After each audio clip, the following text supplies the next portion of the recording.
Let's start the work session for Monday, August 3rd, 2020. Please stand for the Pledge of Allegiance. Pledge of Allegiance to the flag of the United States of America and to the republic for which it stands, one nation, under God, indivisible, with liberty and justice for all. That's always tough. Roll call, please, Grace. Sorry. Councilman Scarpelli, Present. Councilwoman Rossanetti, Present. Councilwoman Riley, Present. Councilwoman Friedman, Present. Councilman Burns, Present. Councilman Strawn, Present. President Scanlon. Present. That's 7 here, 0 absent. Mr. McGee, are you out there?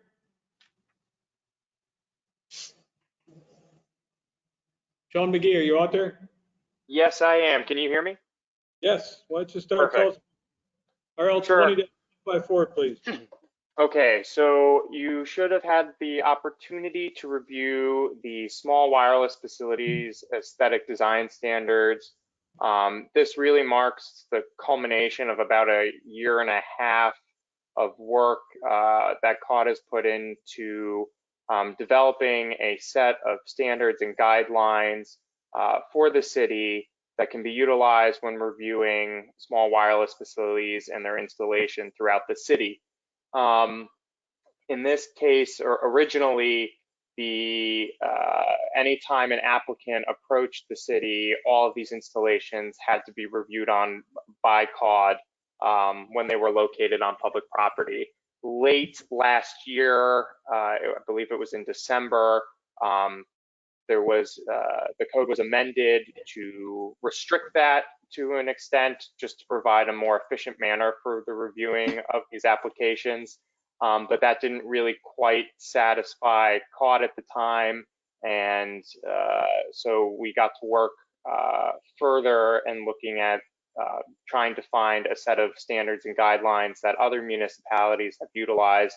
And in this case, we found that Syracuse had adopted a set of standards that seemed like they would be relevant to Binghamton. And so we worked with those standards and updated them so that they met the needs of the city. And that's what you have before you today. This has gone to CAUD, and CAUD has approved it and made a recommendation of approval to City Council. And if you have any questions, I'm happy to answer them. Questions or comments on this? Yes, this is Councilwoman Friedman. Yes, go ahead. Oh, thank you, Mr. President. I was just wondering, is this the small wireless facilities, are these specifically for transmitting 5G, or can they be used for other things as well? It's for both 4G and 5G, but Okay, just for thank you. 4G and 5G. Gotcha. Thank you. Other questions or comments on this? Thank you, Sean. All right, thank you. Ms. Burling's here to tell us about 20-155. All right, this is to continue funding our vacant property officer through our second round of zombie grant. So, this is Councilwoman Friedman. It's difficult to hear. You want to move that down? Yeah. You just adjust. Okay.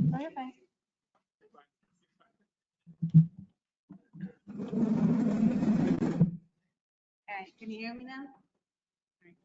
All right. This is to continue funding our vacant property officer position that is funded through the, it's called the zombie grant. It's for vacant, abandoned, and derelict housing. So we're just moving funds up from, let's see. You're right, we're just moving funds into the zombie line so that we can continue paying his full salary plus the benefits. So none of this is coming out of the city budget. We're just moving money within the grant. Questions or comments on this? Yes, this is Councilwoman Riley. Yes. Hi. Hi there. Now, is this part of the city's RISE grant, or is this a separate grant you're speaking of? This is a separate grant. This is our second round of funding through the Attorney General's office for vacant properties. Okay. The whole thing started, I think, in 2017. Okay. Now, are you able to give us an update? Because there is another hiring line under Cities Rise that's very similar, correct? That's correct. I'm also running that grant, but this is an existing position. It's been in our office this is our second year as the vacant property officer.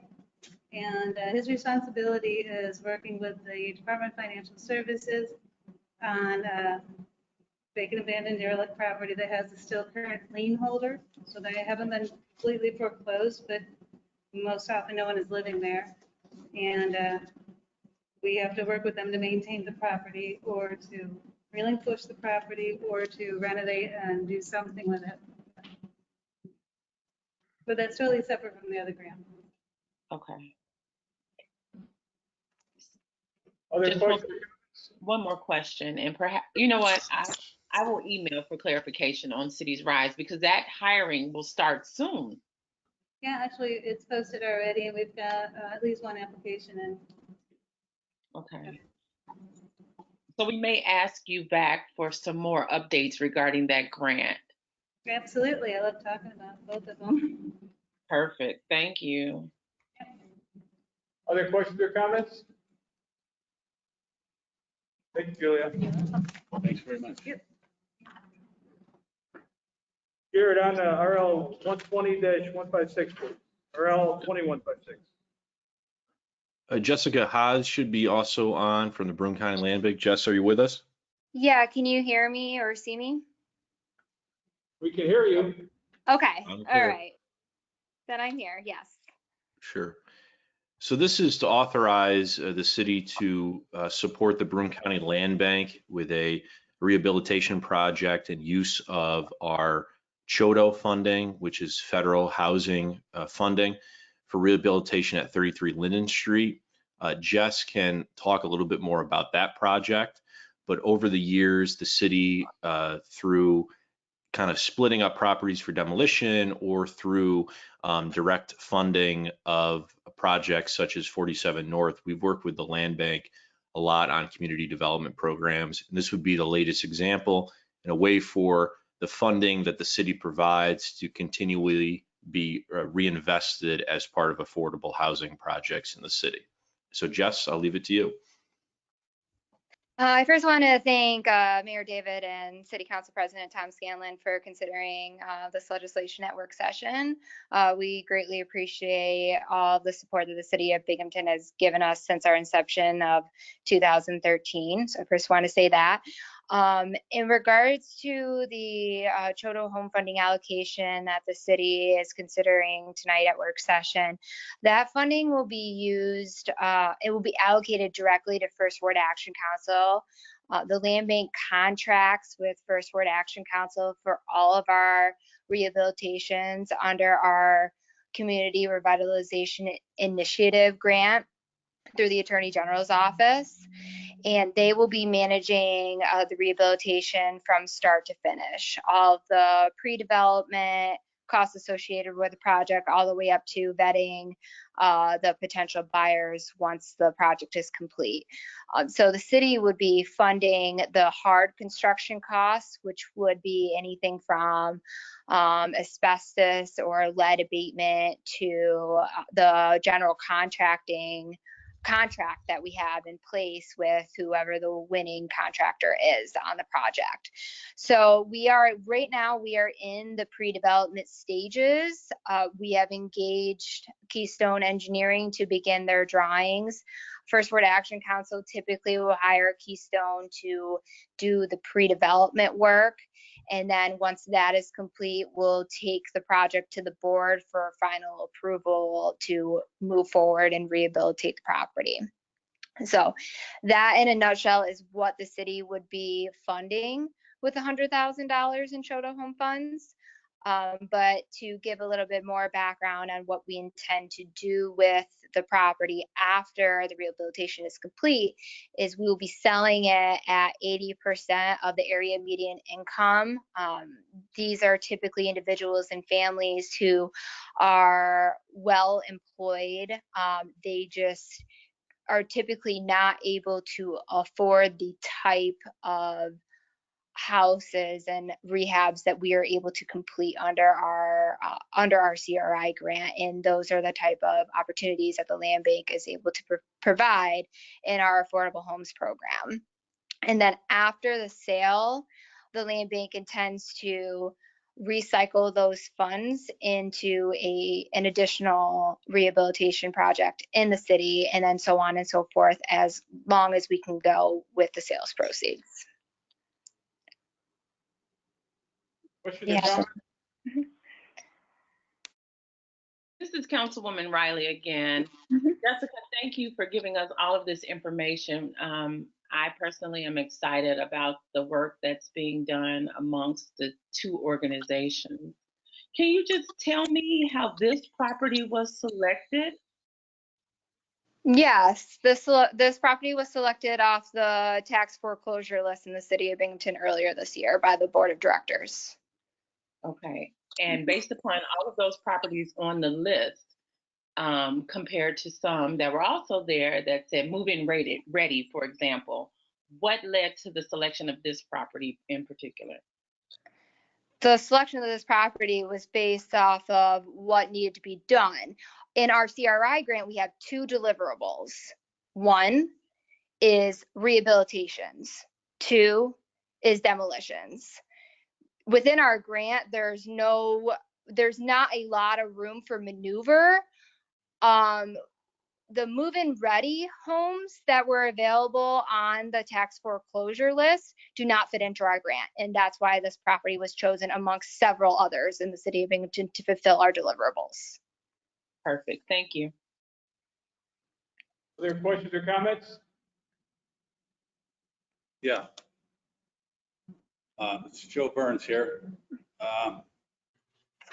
Does the county makes the city whole on the taxes? So did we have to then pay the county back before this happens, or we wait till the sale comes and then pay them back? How does that work?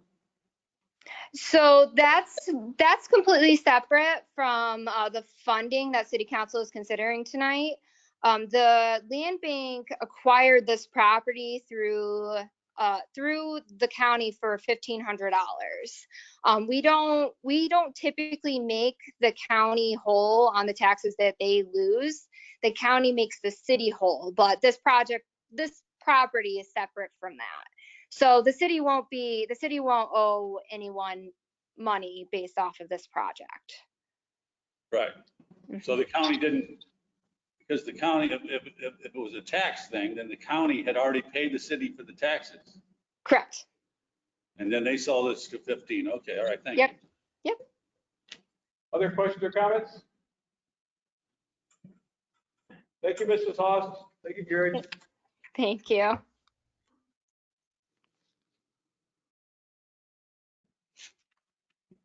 Before we go on to pending legislation, everybody got the copy of the RL that I asked to be submitted, non-binding RL in support of the Binghamton Police Department honoring Patrolman Lee Barta. Everybody received that tonight, right? Yes. Okay. So I didn't ask for this to be expedited. We can talk about this and vote on this 2 weeks from Wednesday. I thought we started a discussion, whoever wants to speak up and want to add something or delete something, please speak up. We can certainly discuss this work session and then 2 weeks from now also. So I thought we could, let me give you the background behind this. Individually, people on council have supported the Binghamton Police Department, and I thought as a group, we should do a non-binding RL to support the Binghamton Police Department and all their activities. So that's how this came about. So it's not to commemorate the 25th year of the passing of Lee Barta. It's more so to focus on the police department? Or we? Schedule is both. It's both, but it's both, actually. Okay, so for me, I would love to commemorate, the 25 years, the horrific activity that occurred. So if we wanted to, it could, because that's today, right? So, So, go ahead, Angela, go ahead. oh no. So, if that is our goal, then we would need to really craft something to turn it around to commemorate this day, right? We've done that today also. The mayor did something today, the city did something today.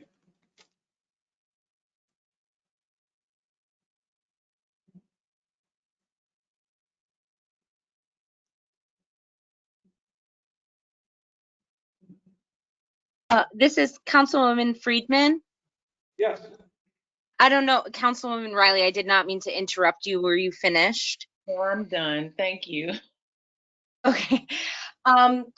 So thank you, President Scanlon, for submitting this. I agree with Councilwoman Riley that I think that, I have no problem with the honoring of Patrolman Lee Barta. I think it's especially important as there is a community center that is named after him on the north side that really serves as a hub. And actually, yesterday I went to Liberty Street and because there was a fire that burnt down a home that displaced 25 people. And I was talking to one of the residents on Liberty Street who said that the Lee Barta Center saved her life. So I think that's incredibly important, and we should do that. But I have to be honest, and I'm going to speak candidly, but it seems like, at least for me, this feels like sort of a Blue Lives Matter that comes in response to a Black Lives Matter resolution. And I know that the resolution condemning hateful acts and racism didn't actually say Black Lives Matter in it, but the trajectory that happened in real life was that people started saying Black Lives Matter, and then in response, then people started saying all lives matter, and then people started saying blue lives matter. So it just, the all lives matter and the blue lives matter come in an effort to silence people who are saying Black Lives Matter. And nobody's saying Black Lives Matter more, people are saying Black Lives Matter too. So it just, for me, feels like this is kind of mirroring what's happening in real life. And by saying blue lives matter, because we have to say Black Lives Matter because black people exist, right? Like our constituent, we all have Black people in our districts. The police exist because we fund it, because we've created this as a career or a job. So I just have a problem with the fact that we feel like we need to honor this one particular career path or occupation, seemingly in response to saying that our Black constituents matter to us. That's my take on it. so let's go back to Councilwoman Riley for a minute. So what are you saying to me, Kelly? Do you want the Lee Barta language of this removed? Is that what you're saying to me? Absolutely not. I think you've misinterpreted my message. Similarly to what Councilwoman Friedman said, if our purpose is to highlight and commemorate what has happened in the community and then celebrate the lives that have been supported because of the Lee Barta Center that was created to continue to honor him, then yes, let's do that. I think, as I mentioned before, when you guys revised the last resolution, let's focus on the issue and not add extra data that minimizes the overall focus of the resolution. So if we're talking about Lee Barta and we want to commemorate Lee Barta, let's do that.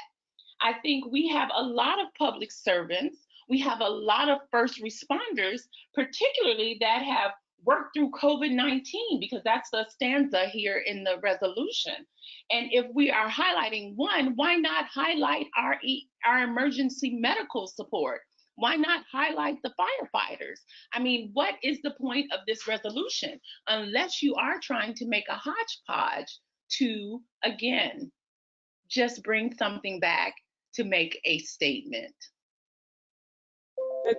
I don't understand what the problem is of using the 25th anniversary of Lee Barta to highlight Lee Barta and to highlight our support of the police department. What's wrong with that? It doesn't make any sense that they wouldn't be related to each other. It's not a hodgepodge. That's ridiculous. I don't think it's ridiculous. It is ridiculous. What's wrong? What's wrong with using the dedication, the 25 years to celebrate, not celebrate, but to show support for our police and what they do every day for us. I don't see why the two can't be, why they have to be mutually exclusive. Angela, Councilwoman Riley, and the purpose of this RL is not, it's to honor both. To honor Lee Barta and Lee Barta's legacy, and to honor the current police officers in the city of Binghamton. Now, if you don't like the language of this, then you're certainly eligible to vote however you want. If you want to attempt to change the language of this, you can. You want to add something to this, you want to delete something, speak up. But that's the intent of this RL, to support both and to honor both. Thank you for that. And although deemed ridiculous, we do have another work session, so I will. Wait, excuse me, what's deemed ridiculous? Well, that's what was said to just a minute ago. I just said to call it a hodgepodge was. I'm not saying. I just think that the two things are related, and that's why the president said doesn't want to expedite it, so we have time to look at it and to craft pluses and minuses and make it, add to it, subtract from it, make it better, whatever. Mr. President, can I say something? This is Sophia Ressanetti. Ressanetti, go ahead. Yeah. Hi. Lee Barta's death really puts in perspective the dangers that our police officers are dealing with every single day. He was a police officer that was murdered. And I think it is really important that we keep all of this historical data into perspective. I think that at least most of us here not only want to honor Lee Barta, and I think that those of us that have been in the community long enough to remember these horrific incidents that have occurred in our community, I think all of us would be jumping at this saying, yes, let's do this. And not only let's highlight what happened to Lee Barta and what his family has gone through, but also, again, the fact that every single day we have cops out there, good people, that are now being targeted because there seems to be, again, one sort of blanketed sort of a way that we're looking at things nowadays. And I think that it's really important to have the conversation about tweaking language and make sure that everybody's comfortable, but let's not throw all this out. At the end of the day, it's not about, Blue Lives Matter. It's really talking about our police department. I believe there's language in there that was stated by President Barack Obama. I mean, this is nothing controversial. And I really think that it needs consideration to a huge degree. Our community is watching us. Thank you. Councilwoman. This is Councilwoman Friedman. Yes. Thank you, Mr. President. If we're talking about specific language, I would propose that I feel comfortable with the first three clauses, the first three whereas clauses I would like to keep, and the second after the now therefore, the second clause after that. I would feel comfortable keeping it specific to Lee Barta. So you're saying now, therefore, you want that resolved. So which one don't you like under there? I like the second one that says this council honors the courageous service of Binghamton Police Department's 7 fallen officers, including Patrolman Lee Barta, on the 25th anniversary of his death. I would like to keep that. And you don't like the other 3 points in there? I feel like it's, yeah, I mean, to me, it reads like a Blue Lives Matter in response to Black Lives Matter. That's the reason why I don't feel comfortable with it. Councilwoman Freeman, let me be very clear. This is not a response to anything. I thought about this probably a month ago. So, and I didn't want to put something on top of yours, so therefore I didn't do it. So this is why it's coming up now. This is not a response to anything. Let's be clear on that. So you don't, all right, so you don't have a problem with the council honors the oblique artist statement, but you have a problem with the other three under whereas? Correct. I would like to keep the clauses that are specific to Lee Barta and honoring his death and his sacrifice. Does anybody else support Councilwoman Friedman's removal of these things? Mr. President, I don't want to be, just for clarification. So what is being suggested that is removed is the line, this is that council publicly acknowledges its support to the community, to the commitment and sacrifices made by members of the Binghamton Police Department. Is that the line that we're talking about?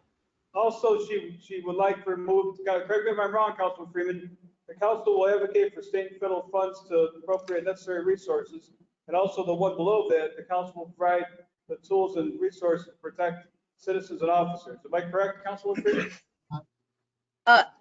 That's correct. I just don't feel, I'm very comfortable honoring the sacrifice that Patrolman Lee Barta made, but I don't feel like this is in the same RL. I don't feel like we need to extend that to all police officers, in that, why are we choosing to honor police officers and their role in the COVID-19 crisis, but not emergency, ambulance drivers and et cetera, et cetera, et cetera. It just, again, I mean, correct me if I'm wrong, but it does feel like, and any sort of this like blanket support of the police reads to me like Blue Lives Matter.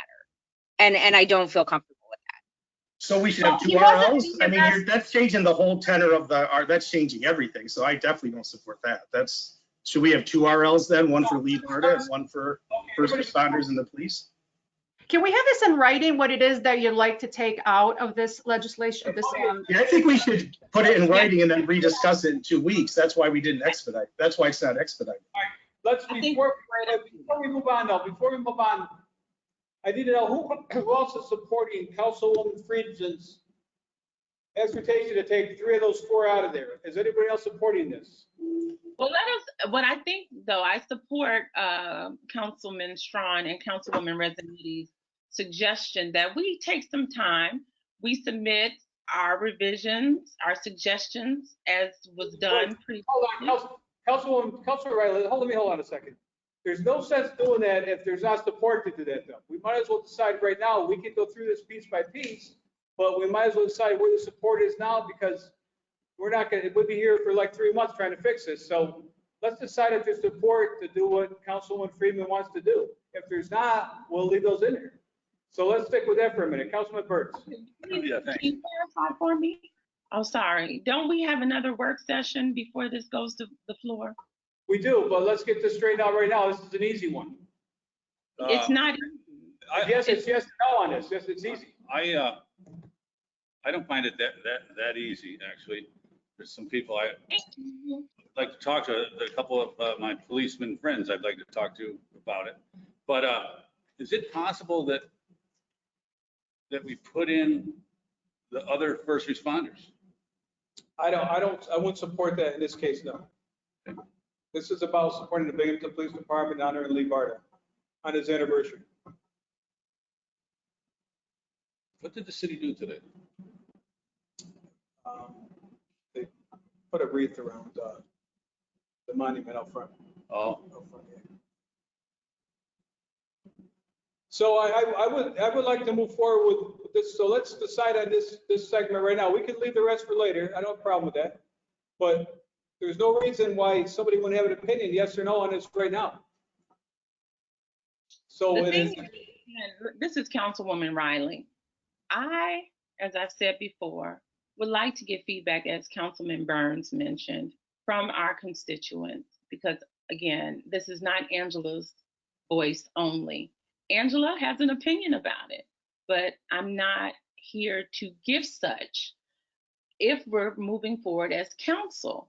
So I would like the opportunity, as Councilman Burns mentioned, as everyone else has mentioned, to kind of draft or write down what we foresee. We could even do track changes, as Councilman Strawn requested with the last resolution. Some time to think about it, and his words were, have a discussion in safe spaces. That's fine. That's fine. We can do that. Submit your additions and deletions to Grace, please, or Lee. So we have them in place before the next work session, obviously.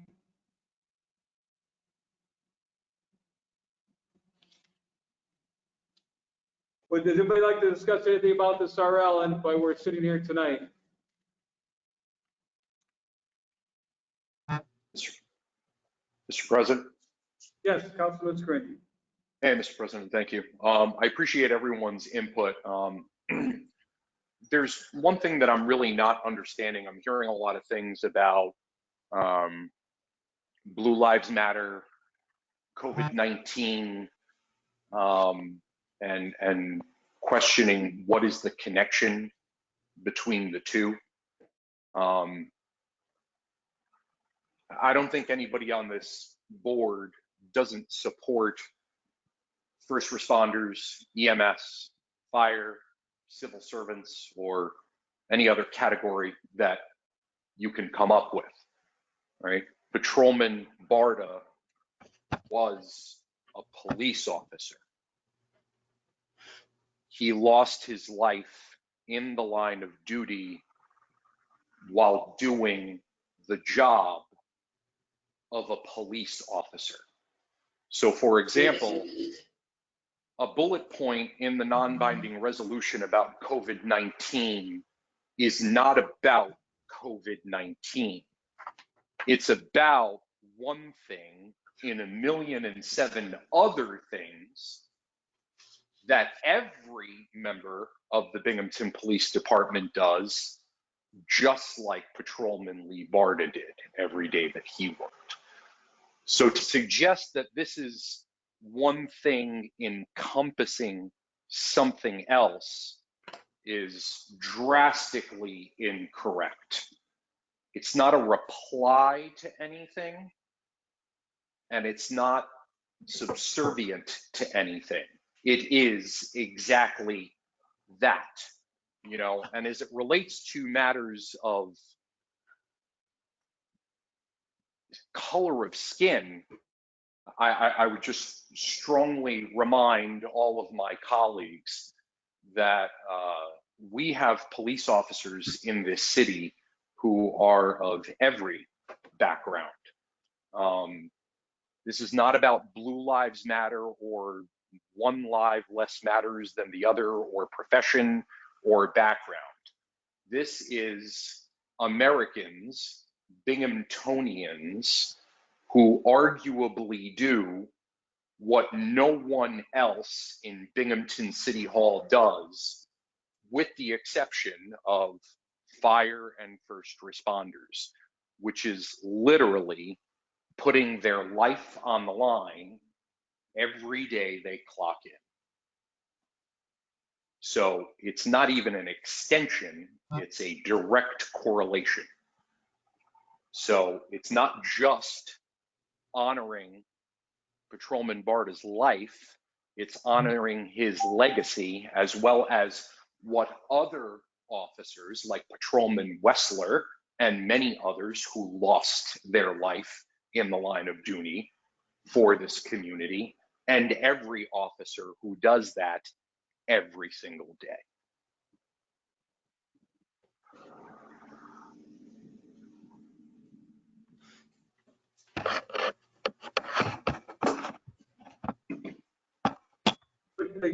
Is there any more discussion on this tonight? Submit what you would like added or deleted on this to the clerk's office, and we'll go from there. We'll bring it up again at the next work session. Grace, can you read the pending legislation, please? All right. On the pending legislation, we have RL 20-25, an ordinance to amend the 2020 capital fund budget to close grant lines that are no longer active. RL 20-123, local law amending chapter 170 of the code of the city of Binghamton to include Article 3, consumption of alcoholic beverages by minors on private property, also known as social host ordinance. RL 20-135, agreement with Keystone for design services for new fire station, not to exceed $650,000. RL 20-143, amend the BJCSB 2020 budget for health insurance, permits and fines and equipment rental and lease. RL 20-147, supplemental agreement number 2 with New York State DOT to perform the construction and construction inspection supervision for PIN 9754.04 Belden Street over Pierce Creek. RL 20-148, a lighting agreement with New York State DOT for PIN 9038.26 Greenway Shared Use Path on Route 434 to Penn Ave into Murray Hill Road. RL 20-149, utility agreement with New York State DOT, PIN 9038.26 Route 434 Greenway Shared Use Path on Penn Ave to Murray Hill Road. RL 20-150, no cost time extension on State-Hawley Street traffic signal upgraded State Street pedestrian and streetscape improvements. RL 20-151, allowing the City of Binghamton Police Department to use awarded funds to implement the GIVE initiative and fund aspects of the Southern Tier Crime Analysis Center. RL 20-152, allowing Mayor David to use $250,000 through DOJ Comm's office to fund the hiring of 2 newly appointed police officers for a 3-year period. And I just want to make note that I did change the RL number in our system, so there aren't doubling up for the 151. Okay, great. Thank you. Just that oversight. I'll take a motion to adjourn. Somebody speak up? Tom, this is Jared. I have a quick question for Ken if he's still on the line regarding the local law on the social host. Yes, I'm here. I just had to turn my mic on. Ken, as it's required for the mayor to have a public hearing, would city council vote Wednesday and then we could have that after the vote? Yes, the mayor's public hearing would be after city council votes. Okay, just to confirm that. Thank you very much. So, what was that now? So we're going to vote on something and then have the public hearing after, is that correct? We're going to have. No, city council can have its own public hearing, but when it's a local law, the mayor also has a public hearing. Okay. And we're having a public hearing on the same day that we're voting on ours, is that correct? Correct. Okay. I'll take a motion to adjourn. So moved. Second.